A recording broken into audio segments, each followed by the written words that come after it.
भाई 1 किलो तोल दें ये साफ साफ। ये क्या कर रही हो? रखो इसे नीचे।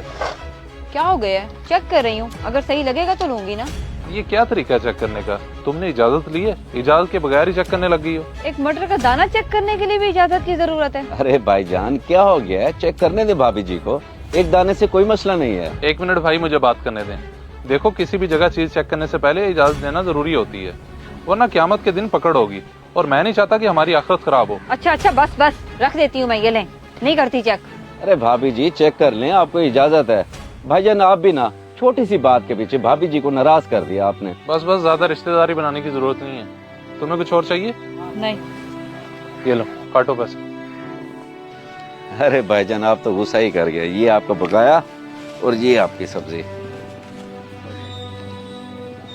और चल तू तो सब्जी को साफ साफ करके लगा, क्या देख रहे उधर?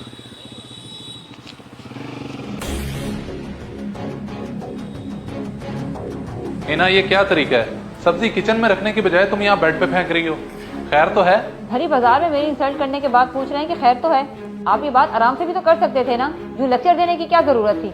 बेवकूफों वाली बात मत करो। जो गलत था मैंने उसे गलत कहा है, और कुछ नहीं।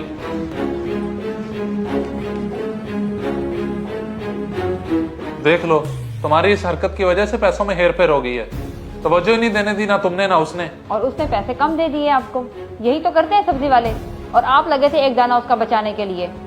वैसे कितने पैसे कम दिए? कम नहीं, बल्कि उसने ज्यादा दे दिए। 800 रुपए बनते थे और उसने 250 बकाया दिया है। हो सकता है आपकी ईमानदारी को देखते हुए 50 की रियायत दे दी हो। अगर वो रियायत करता तो लाजमी बताता कि 50 रुपए ज्यादा है, अब मैं उसे वापस देके आऊंगा। ये ना हो कि आखिरत के दिन मुझे इसका हिसाब देना पड़े। अब 100 का पेट्रोल लगा के ना 50 देने जाएंगे, कोई हाल नहीं है।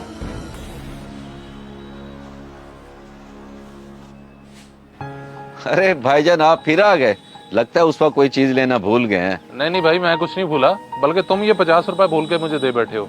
मैं ये वापस करने आया हूँ, ये लो। क्या बड़ी हैरत की बात है, आप ये 50 रुपए वापस करने की खातिर दोबारा आ गए?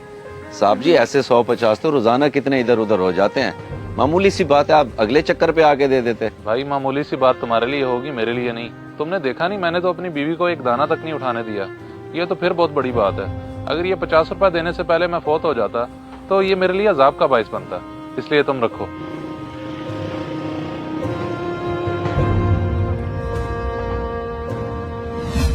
अंकल ये क्या, मैंने आपको 1000 रुपए दिए और आप मुझे 200 बकाया दे रहे हैं। सामान तो 300 का है। ओए झूठ मत बोल, सिर्फ 500 रुपए दिए थे तूने, 300 का सामान 200 बकाया दे दिया तुझे। अब चलता बन यहाँ से। नहीं अंकल, मैंने आपको 1000 रुपए दिए, मेरे यकीन करें मैं झूठ नहीं बोल रहा। और बेटा तेरे जैसे कितने आते हैं रोज यहाँ पे मुझे बेवकूफ बनाने के लिए, लेकिन मैं बेवकूफ नहीं हूँ। अब चुपचाप यहाँ से चला जा, वरना ये सब्जी और पैसे दोनों छीन लूंगा तुझसे।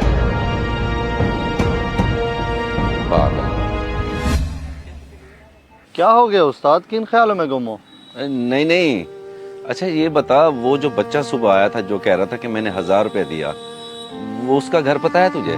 जी उस्ताद मुझे पता है उसके घर का, मगर आप अब क्यों पूछ रहे हैं? मुझे लगता है कि वो बच्चा सच कह रहा था और मैंने झूठ समझकर उसे भगा दिया, क्योंकि मैंने बाद में देखे गले में 1000 रुपया था। जी उस्ताद मुझे भी उसकी बात सच लग रही थी।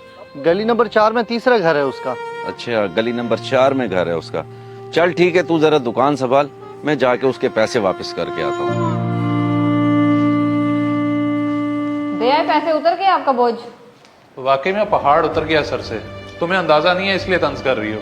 हमेशा कोशिश करना कि कभी किसी का हक ना खाना, वरना आखिरत में अपनी नेकियां देकर भी किसी का हक पूरा नहीं कर पाओगी।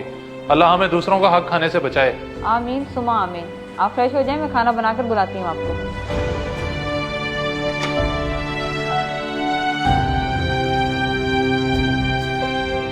इस वीडियो को लाजमी शेयर करें, हो सकता है आपकी वजह से कोई राह रास्त पे आ जाए।